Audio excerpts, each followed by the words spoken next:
It's an important part of being a student, so we're discussing navigating financial aid in higher education. Our guest, Sarah Johnson.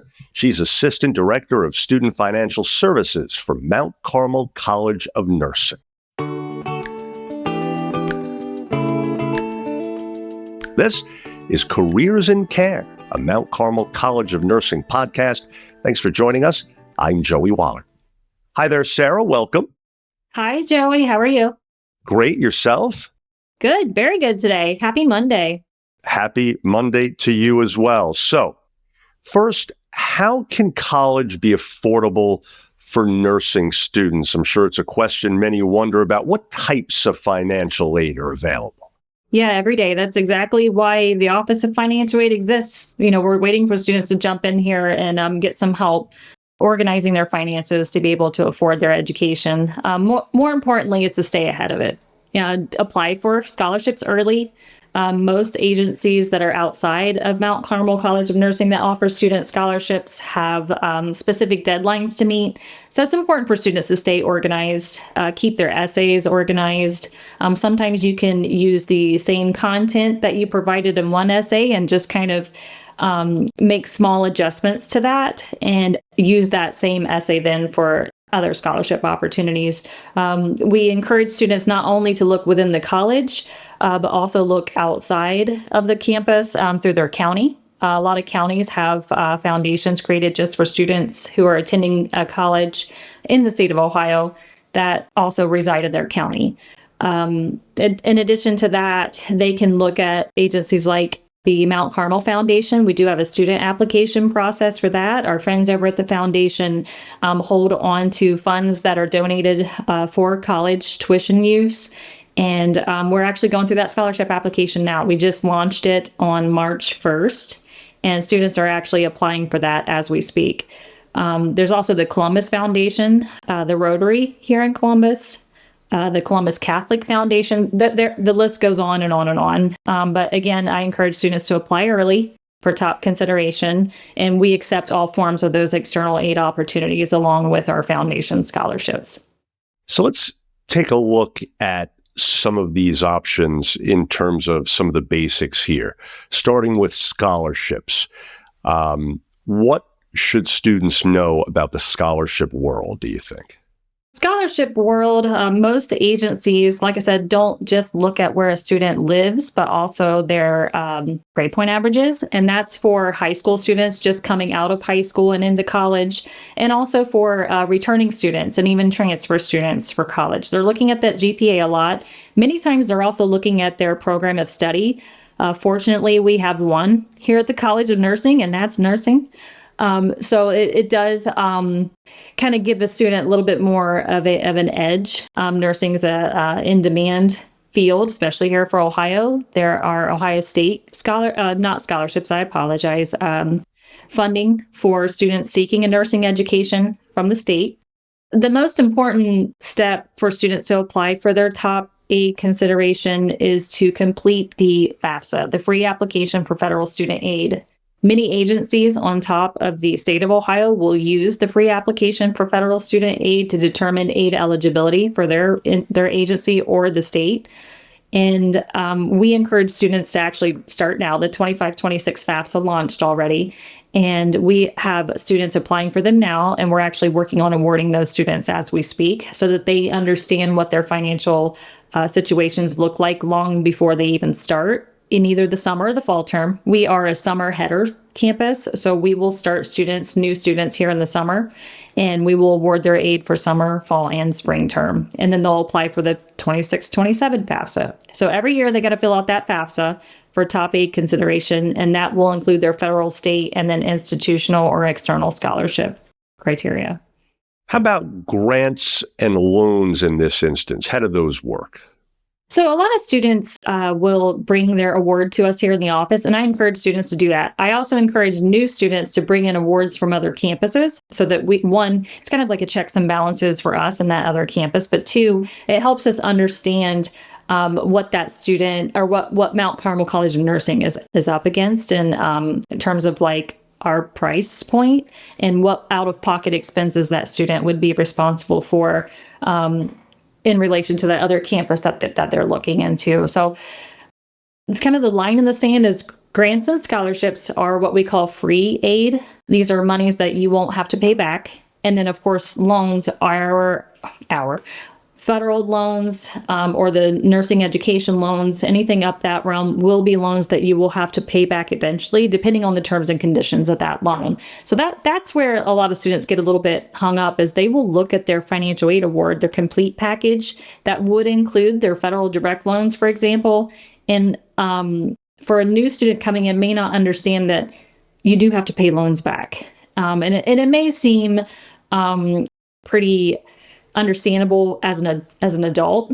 But as a student, coming out, I mean, I think back to when I was 17, I probably didn't understand at that time either that those federal direct loans were something that I had to pay back until I was able to speak with a financial advisor. And then that was all cleared up for me. But sometimes students don't always have that kind of access. Like especially some of the larger campuses, they may not have that immediate access to a financial aid advisor. And that's what's so nice about Mount Carmel College of Nursing is Steve Wetz and I pointed in that direction because he's just in the office next to me, taking all the phone calls and student appointments now.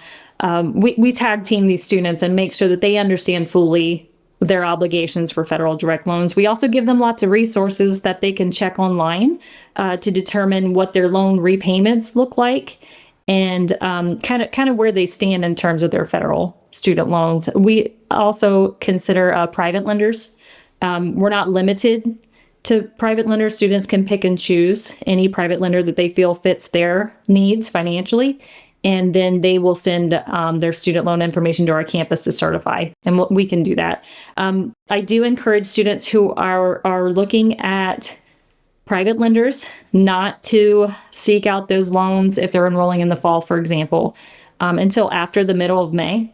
Reason being is those lenders are going to do a credit check. So if they're doing a credit check and our term starts after that credit check window expires, they would have to go back in and reapply for that loan, meaning they're gonna get tapped on that credit score again. So students looking to apply for alternative lenders, make sure that they're doing it after the middle of the May term here, or May month. How about work-study programs? How do those affect the overall financial picture for these students? Well, I'll speak on federal work study in terms of prior experience that I've had dealing with federal work study. Most campuses offer federal work study. Mount Carmel College of Nursing currently does not. And that's not to say that we won't at some point, but we're a commuting campus. A lot of our students have jobs outside of the college here. So at the point that we determine that we want to bring that program back, we will. And a lot of campuses use the work study program for students, to get some experience. Sometimes there's lots of good office positions that students can get some really good experience on top of their education. To learn the professional world a little bit, maybe a little bit elevated from what they experienced in high school if they did like a shadowing program. Students are awarded federal work study. It's not deductible off of their award, meaning off of their balance. And once their work study allocation is met, sometimes campuses will take over their payroll at that point. Otherwise, their payroll is coming from the federal government through that work study grant is what you're going to see on the financial aid package. And students can work through those funds while they're attending college. And the purpose of that is not that a student's working 40 hours a week and then also doing their education. They're working anywhere between 10 to 12 hours a week just to get that experience in, be able to go home, collect a paycheck, order that pizza out, or save it, to help pay on, maybe they want to pay on their loan interest while they're enrolled. It's completely up to them, but they do receive a paycheck if a campus offers the federal work study program. But it's not a deductible award. If you're looking at like your total cost, you won't see that, let's say it's $1,000 that they were awarded for federal work study. You won't see that come off of their bill like a scholarship would. So, Sarah, what about scholarships or grants specifically for nursing students and how those can be applied for? Outside of the Mount Carmel Foundation, where donors have generously given to students seeking a nursing education, those grants and scholarships are applicable for students now. Like I mentioned before, we opened our application up, and the foundation then will help us collect those students who applied for these nursing education scholarships and determine then from the donor's perspective who they wish to have receive those. And then they will let us know, and then we'll award it to that student's package. I will say that the state does have some funding support for students seeking an education. It comes in the form of a loan. Give me just a second here. Let me read it off the screen. It's called the Nurse Education Assistance Loan Program, and specifically for students seeking education in nursing. And it's awarded from the state. And students will need to complete the free application for federal student aid to be considered for that loan program. Taking a step back for a moment here, you've given us some great comprehensive information about the process along the way, but where does it all start? What's step one in terms of the forms that need to be completed? Because those forms are always a big part of financial aid, right? That's right. Very first thing, filling out the 2025-2026 FAFSA for this award year coming up. That will pretty much kick off any aid eligibility for any campus, even outside of Mount Carmel College of Nursing. The federal government implemented some changes to the FAFSA in the 24-25 award year, the Better FAFSA, Better Future FAFSA Simplification Act, where students used to only be able to add 10 campuses to their application to be able to receive their personal information. Now they can add 20. And that was a big change because 10 before it would limit students. You'd have to go back in there, rotate campuses around as you were doing your college search. But at this point, an eligible senior that's graduating from high school, for example, trying to kind of get their college search underway, adding 20 campuses is a lot easier to do now, and compare and contrast financial aid awards from those different campuses versus, back when, let's say when I went to college, we could only add 10 at the time. So, funny story, I used to have to file the FAFSA through Touchtone. So I will say that it's way easier now than it ever was back when I was filing my FAFSA. And doing it now probably takes the student anywhere between 10 to 15 minutes. And then adding their parent information once they complete it on their end. I mean, you could have a completed FAFSA done in about 20 minutes at this point. And then within 3 to 5 business days is usually when it gets to the campuses that you elected your information to go to. And just remind people, please, when ideally should they start that application process, and what are the important deadlines involved? The quicker, the better. And I would say any campus is probably going to tell you that for top aid consideration. Here at Mount Carmel College of Nursing, we're trying to get as many students to file their 25-26 FAFSAs before May so that we can get their financial aid award information out to them. Like for our returning students, for example, before they leave the campus for the summer, if they're not enrolling in the summer, we don't want their financial aid award to be delayed in any kind of way. We all know how summers get. They get busy, vacations and work and things. So we're trying to encourage our returning students to file their FAFSAs before May. I will say for the state deadline, for example, you would need to file a FAFSA before October 1st of 2025 to be eligible for consideration for the state of Ohio's aid. Currently, not many states allow students to take their state aid across borders to come into Ohio. But like I said, we're a commuting school. So unless the student's willing to either go online or commit to moving to the state, most other states aren't going to let students take their state aid out of that state. Obviously, that's the point, right? It's just to stay in the state.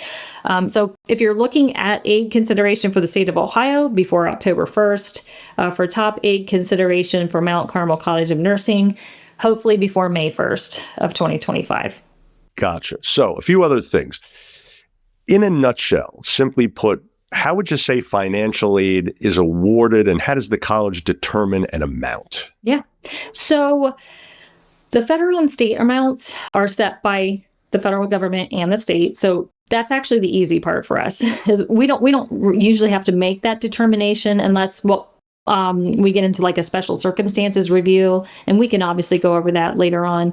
But for us to determine aid eligibility, we will receive that student's ISER, which is the student information that comes to the college campuses based off the FAFSA submission. So yes, it is your FAFSA that was submitted, but your information that comes to the colleges, we call it the ISER.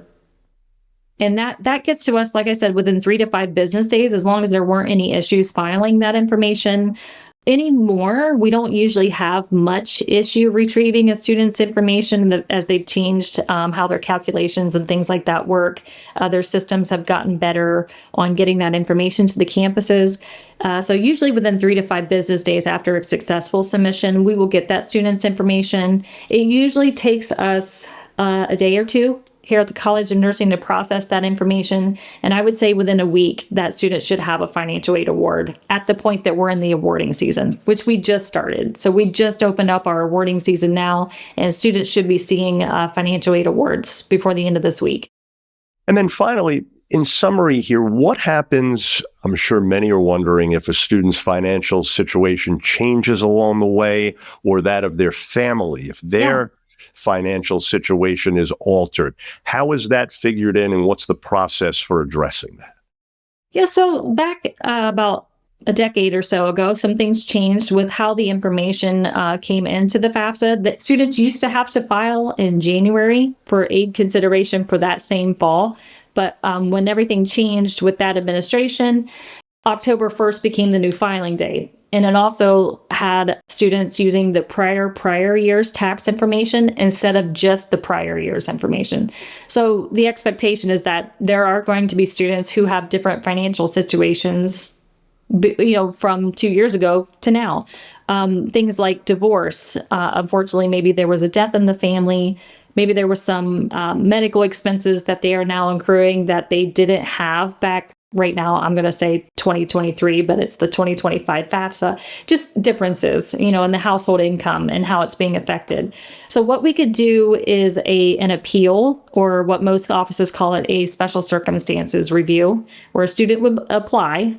We have forms for that on their financial aid award letter. When they go out, they will have an option to appeal their financial aid at that point and say, hey, things aren't like they used to be in 2023. I lost a parent, or my parents got divorced. Financially, it's a lot different than what it used to be. Can you review my information again? And at that point, we'll make sure they have the necessary forms. It does need to be documented, as the college then has to turn that information over to the federal government to determine why we had to do a special circumstances review for that student. And so we need to make sure all of our information is accurate, the documentation is accurate, and we can make those changes for the student and then award them any eligible aid at that point. Well, folks, we trust you're now more familiar with navigating financial aid in higher education. Sarah Johnson, an important job you have. It affects many people's lives in a very important way. Thanks so much again. Keep up the great work. Thank you. Happy to do so. For more information, please visit mccn.edu. If you found this podcast helpful, please do share it on your social media. And thanks so much again for being part of Careers in Care, a Mount Carmel College of Nursing podcast.